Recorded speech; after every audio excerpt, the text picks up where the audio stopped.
How's it going, everybody? Shaun Allen here. Another day, another vlog. You gotta pardon me for a little bit because I am very tired. The time right now is 10:47. I woke up around 5:30 this morning, and I have not been getting a good amount of sleep these last few days because I've been working my butt off, working on a ton of videos for YouTube and just other random projects here and there, and it's been a real nightmare here. But I am happy to say that today I got to experience Taste of Universal. It should be A Taste of Universal, but they didn't do that. But it's called Taste of Universal. Day one, the official first day of the event for Universal Studios Hollywood. And what a day. This is my review / reaction video. Don't worry, there will be some clips here and there of the event. I will be posting more videos throughout the week about the event, even a couple of vlogs that I recorded and a few other little things I did here and there.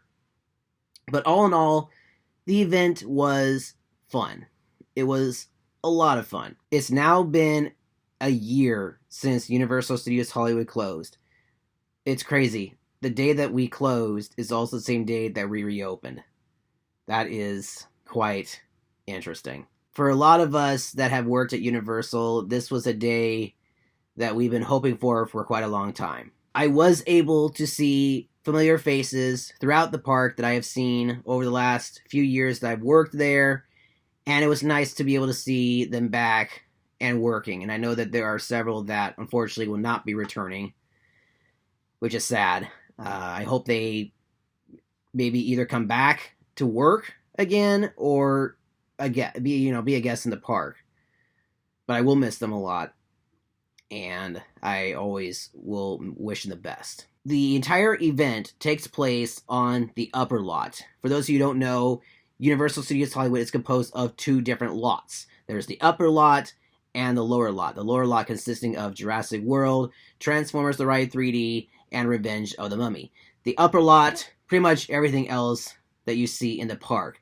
Wizarding World of Harry Potter, Despicable Me, the Studio Tour, the Simpsons ride, Universal Animal Actors, Waterworld, all the other shows that they have up there. That's all on the upper lot. However, they did have at least one set of escalators open so you go down to that little landing area where you can see the view of the valley, which I think is pretty cool because if you have like a photography project or if you like to shoot pictures of like the valley, you can see like the different studios. That was actually open, but other than that, the other escalators were completely blocked off, so no access to the lower lot whatsoever. Only a select number of restaurants were open. Not all the restaurants were open on the upper lot, and the same thing is true with the shopping, because some of the shops were closed. Like, for example, the Production Central store. There is one in the park as well as now in City Walk. The one in City Walk is basically taking the place of the Production Central in the park for right now. But that may change later on in the future. I really don't know. As far as I can remember, that was the only shop that was closed. All the other shops were open, like the Animation Studio store, Filch's Emporium, the Quickie Mart, and even the Universal Studio store. I know, both Universal Studio stores are open during the event. I will say that the three areas that they focused on the most for this event were Minions, Simpsons, and Harry Potter. Because, first off, for Minions, they opened up a new restaurant called Minion Cafe. It used to be a restaurant dedicated to Gru. I think it was like Gru's Labs, something or other. I forget exactly what it was. But the restaurant originally was dedicated to Gru. It was shut down a few years ago and then replaced with Minion Cafe. And it looks really cute. I think it looked nice with all the nice vibrant colors, and it really fits the area well. I mean, it's Minions. Duh. For the Simpsons, the main restaurant was Krusty Burger, and a lot of guests were heading there to get a Krusty Burger because that was like one out of two restaurants that was serving burgers, because all the other restaurants had other items on their menu that didn't actually feature burgers. As you all know, there are several different restaurants in the Simpsons area, also known as Springfield, Cleese's Chicken Shack, Moe's Tavern, Suds McDuff's Brewery, and the hot dog stand and the ice cream parlor, most of those were actually closed. Oh yeah, Lard Light Donuts. What's interesting is that they didn't have the Lard Light Donuts restaurant open, or the shop I should say. They had a cart open. And last but certainly not least, we have the Wizarding World of Harry Potter.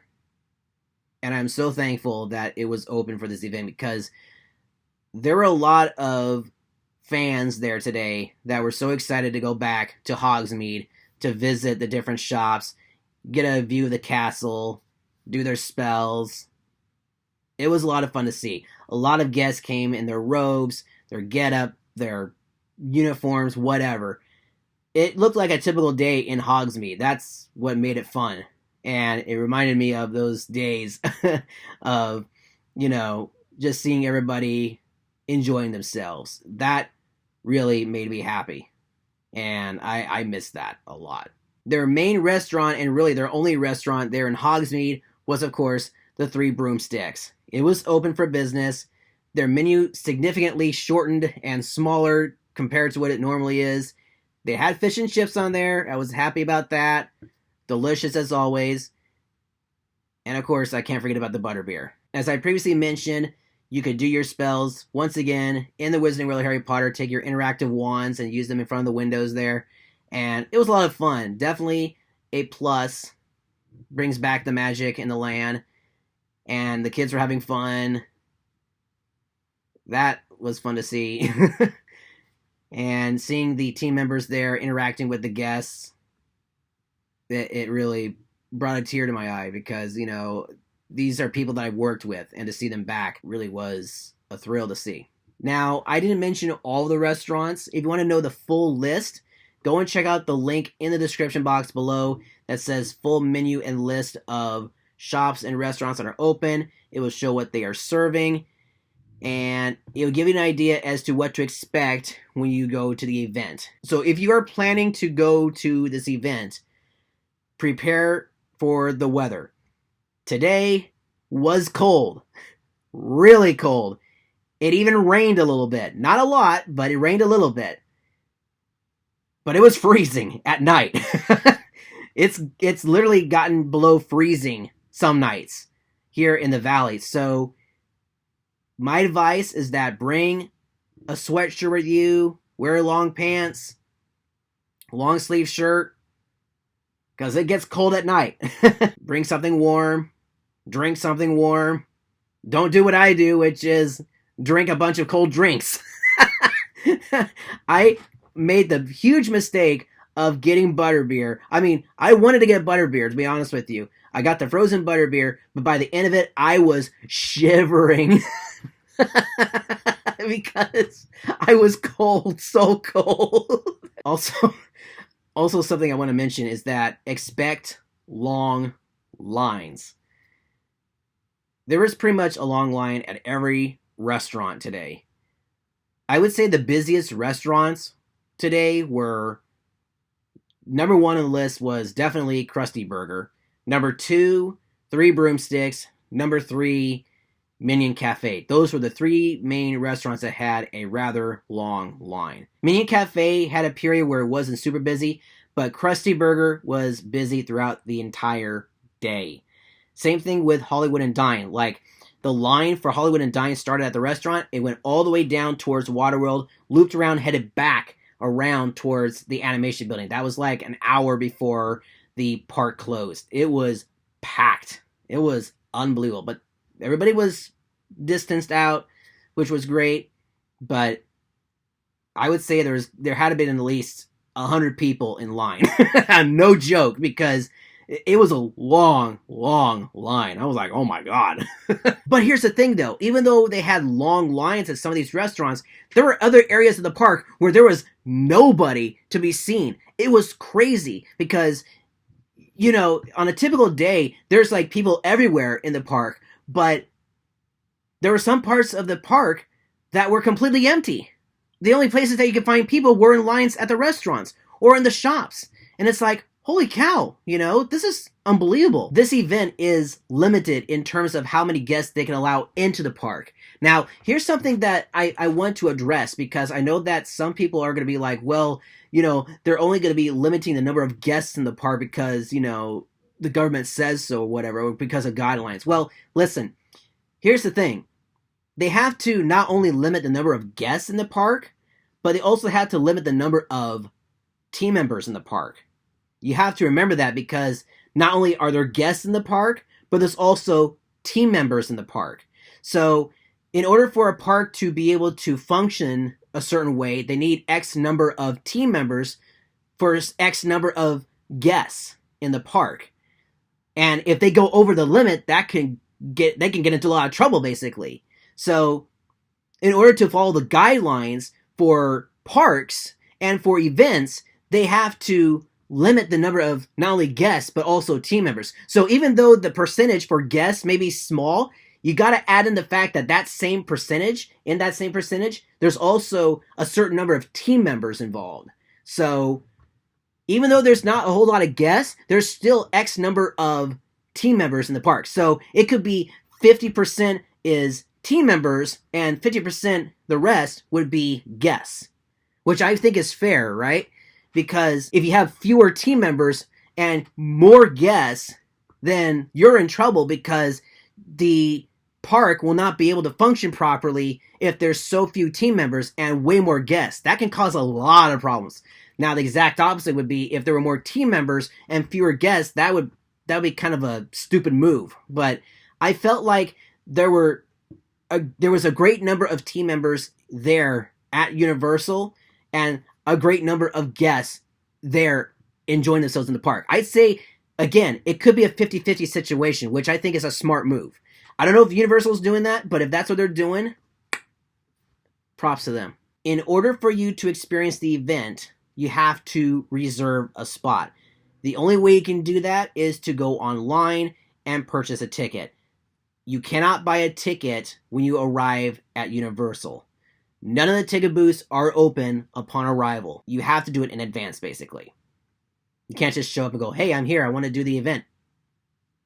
Not anymore. On the ticket itself, you'll get your name as well as a set of numbers. 1, 2, 3, 4, 5. And that's the number of items that you can get there at Universal. Now, a lot of the items that you get from the restaurants, you don't have to pay for, because it's part of your admission into the park. You've already paid for what you're going to get in terms of food. In terms of shopping, like in the shops, that's not included on the list for the card, because that's specifically for the food items that you get. So if you were to go to 3 Broomsticks and get an order of fish and chips, they take one number off of your ticket. They hole punch it, basically. And then you're left with 4 more options. For me, I got butterbeer and fish and chips. That's 2 items right there. So if you were to get a butterbeer outside, they would still take a 1. But if you got 2 items for 1 person, you get 2 hole punches on your ticket. For kids, it's different because they get 3 options. So you can get 3 different kids menu items, and then after that, you're basically done. It's kind of like the system with Disneyland back in the day when they had the whole A, B, C, D, E ticket thing, where once you use your tickets, you're done. You can't do any other rides. Once you're done with all the numbers, once they're all hole punch, all 5 or all 3, that's it. You're done. As I have mentioned in previous updates, there are different prices for certain days. So for Fridays, it's about $49. Saturdays is $59. And Sundays is $53. Saturday used to be Sunday's price, but then they hiked it up to basically up to $10, which is $59. And basically, Fridays is the cheapest day to go. Honestly, I kind of figured they would raise the price a little bit for like the weekends. I honestly don't mind because, the park needs it. They've been closed for a year, so hey, give them a break in terms of prices, okay? And last but certainly not least, you also have a few new photo op areas where you can take photos with certain props, including cars. They have a couple of similar ones they've had in the past, like the Ford Anglia for Harry Potter, the Dunsenberg from the Mummy franchise. They brought in some of the Fast and Furious cars. I couldn't believe it. That was so cool. And last but certainly not least, they brought in the Mystery Machine right there by the old photo op area where the Scooby-Doo gang used to hang out. I think the last time I saw it was like in 2015, 2014, somewhere there. But gosh, that must have been in storage for years. So there you go, you guys. That is my review / reaction to Taste of Universal. It was a lot of fun. Definitely worth going and experiencing. With the amount of tickets being sold right now, I definitely will say this is a hit. Day one, definitely successful. Before I forget, though, I must tell you guys one small thing that you must promise me on. Please be nice to the team members.